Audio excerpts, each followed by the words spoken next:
Tukul ilki berbu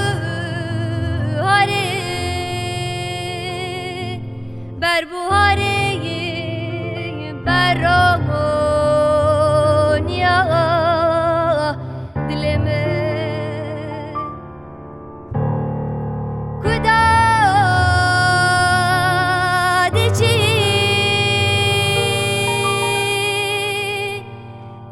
dici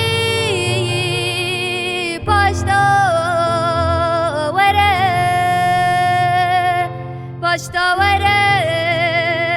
akkenge sera dilime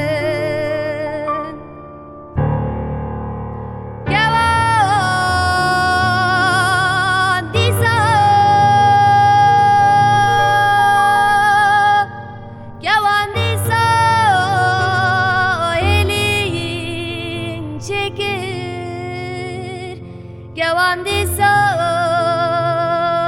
helin çekir dilime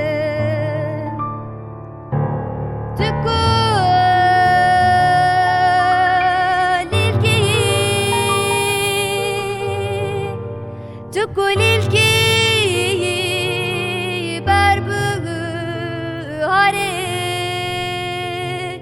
berbu hare